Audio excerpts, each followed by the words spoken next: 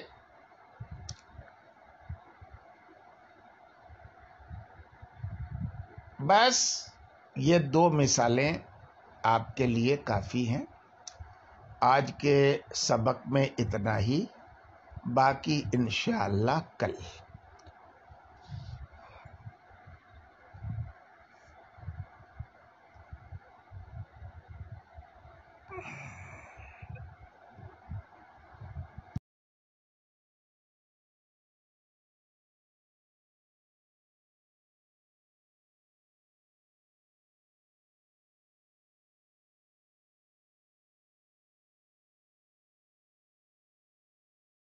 اور سراجی فی المیراث کا درس دینے جا رہا ہوں۔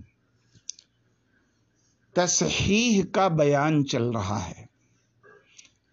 کل کے سبق میں آپ کو معلوم ہوا تھا کہ تصحیح کے 7 اصول ہیں، جس میں 3 اصول رؤوس اور سہام کے بیچ چلتے ہیں اور باقی 4 اصول رؤوس اور رؤوس کے بیچ چلتے ہیں۔ اس سے پہلے یہ بھی میں بتا چکا ہوں کہ رؤوس سے مراد، عدد رؤوس سے مراد وہ تعداد ہے جو کسی فریق کی ہوتی ہے۔ مثلا بیٹی ایک فریق ہے، ان کی جو تعداد ہے، بہنیں فریق ہیں، ان کی ایک تعداد ہے۔ 2 اصول آپ پڑھ چکے ہیں۔ ان میں پہلا اصول یہ تھا کہ اگر مسئلہ جس عدد سے آپ نے بنایا ہے اور وہ سارے فریق پر بنا کسر کے، سارے فریق پر نہیں بلکہ فریق کے جو اعداد رؤوس ہیں ان پر بنا کسر کے پڑ جائے تو پھر کسی ضرب وغیرہ کی ضرورت نہیں ہے۔ دوسری صورت یہ تھی کہ برابر بنا کسر کے نہ بٹے بلکہ فقط ایک فریق کے حصوں میں کسر واقع ہو جائے، لیکن ایسی صورت میں اگر عدد رؤوس اور اصل مسئلہ سے ملے ہوئے سہام کے مابین موافقت ہو تو جس عدد سے موافقت ہو اس کا وقف عدد رؤوس کا نکال کر اصل مسئلہ میں ضرب دے دیں گے تو تصحیح ہو جائے گی، یعنی بنا کسر کے ہر وارث کو اس کا حصہ مل جائے گا۔ تیسرا اصول اس میں جو ہے، جو سہام اور رؤوس کے بیچ چلتا ہے، وہ یہی ہے کہ ایک فریق کے حصوں میں کسر واقع ہو، لیکن اس فریق کا جو عدد رؤوس ہے اور اصل مسئلہ سے اس کے ملے ہوئے جو حصے ہیں ان دونوں کے درمیان نہ تو استقامت ہو جیسا کہ پہلی صورت میں، نہ موافقت ہو جیسا کہ دوسری صورت میں، بلکہ کیا ہو؟ مباینت ہو۔ اور تو ایسی صورت میں جب رؤوس اور سہام کے مابین مباینت ہو تو پورے عدد رؤوس کو اصل مسئلہ میں ضرب دے دیا جائے گا، اور ضرب دینے کے بعد جو حاصل ضرب ہوگا اس سے مسئلے کی تصحیح ہو جائے گی، یعنی فریق کے جن افراد پر مشتمل ہے اور ہر فرد کا حصہ بنا کسر کے اس کو مل جائے گا۔ مثلا ایک آدمی مرتا ہے اور وہ چھوڑتا ہے 3 بیٹیاں، اور ماں چھوڑتا ہے اور اب چھوڑتا ہے۔ ظاہر ہے ایسی صورت میں ماں کا حصہ سدس طے ہے، باپ کا فرض ما تعصیب تو ہے لیکن بچے گا ہی نہیں یہاں پر مال کہ باپ کو اسبہ کی حیثیت سے کچھ دیا جائے۔ بنات ظاہر ہے 2 یا 2 سے زیادہ ہوں تو ثلثان ملتا ہے، تو یہاں پر مسئلہ بنے گا 6 سے، کیونکہ چھوٹا حصہ ایک ہی گروپ کے سب حصے ہیں ثلثان اور سدس، تو اب چھوٹے حصے سدس کے مخرج سے مسئلہ بنے گا، یعنی 6 سے، اور اس کا نصف بنات کو اس کا ثلثان بنات کو 4 مل جائے گا، اور 1 سدس ماں کو 1 مل جائے گا، اور 1 سدس باپ کو 1 مل جائے گا۔ 6 سے مسئلہ بنایا تھا، بٹ تو گیا، اول وغیرہ کی ضرورت نہیں پڑی، لیکن یہاں پر ہم دیکھ رہے ہیں کہ لڑکیاں 3 ہیں اور 6 میں سے ثلثان حصہ ان کو 4 ملا ہے، اور 4 اور 3 کے مابین تباین ہے، اس لیے ہم بنات کا جو عدد رؤوس 3 ہے، اس 3 کو پورے اصل مسئلہ میں ضرب دے دیں گے، اور اس طرح سے 6 تیری 18 ہو جائے گا، اور 18 سے مسئلے کی تصحیح ہو جائے گی۔ ظاہر ہے جب 6 میں سے بیٹیوں کو 4 ملا تھا، اور اب مسئلہ 3 گنا بڑھ گیا، تو 4 تیا 12 ملے گا، اور 12 3 بیٹیوں کے بیچ 4 4 کر کے بنا کسر کے بڑھ جائے گا۔ ماں کا 1 تھا، وہ بھی 3 گنا بڑھ کے 3 ہو جائے گا، باپ کا بھی 1 تھا، وہ بھی 3 گنا بڑھ کے 3 ہو جائے گا۔ ٹھیک ہے، اچھی بات ہے۔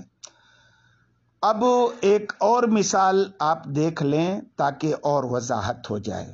مرنے والی کوئی عورت مری اور اس نے اپنے پیچھے شوہر چھوڑا اور 3 سگی بہنیں چھوڑی، تو ظاہر ہے شوہر کا اس صورت میں نصف ہے، اور سگی بہنیں جو ہیں وہ 2 یا 2 سے زیادہ ہوں تو ان کا ثلثان ہے، تو ظاہر ہے شوہر کا یہاں نصف ہے اور اخوات کا ثلثان ہے، نصف ثلثان سے ٹکرایا، اصول کے مطابق 6 سے مسئلہ بنے گا، اصول کے مطابق 6 سے مسئلہ بنے گا، اور 6 میں سے آدھا زوج کو مل جائے گا، اور 2 ثلث 4 یہ سگی بہنوں کو مل جائے گا۔ تو اب 4 جب ملا سگی بہنوں کو تو 4 اور 3 7 ہو گئے، تو یہاں پر 6 کا اول 7 سے کر دیا جائے گا، اور اب 7 سے اول ہو گیا، لیکن اس 7 میں سے سگی بہنوں کو جب 4 ملا، اور سگی بہنوں کی تعداد 3 ہے، 4 اور 3 میں تباین ہے، اس لیے پورے عدد رؤوس 3 کو اصل مسئلہ نہیں بلکہ اول میں ضرب دے دیں گے، 17 21، یہ اب تصحیح ہو جائے گی۔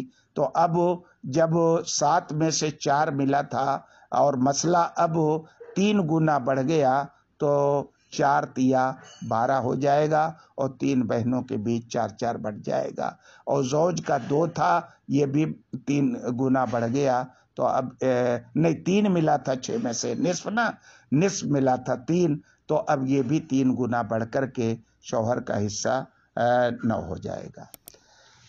تو یہ رہے وہ 3 اصول جو اصول رؤوس اور سہام کے مابین چلتے ہیں۔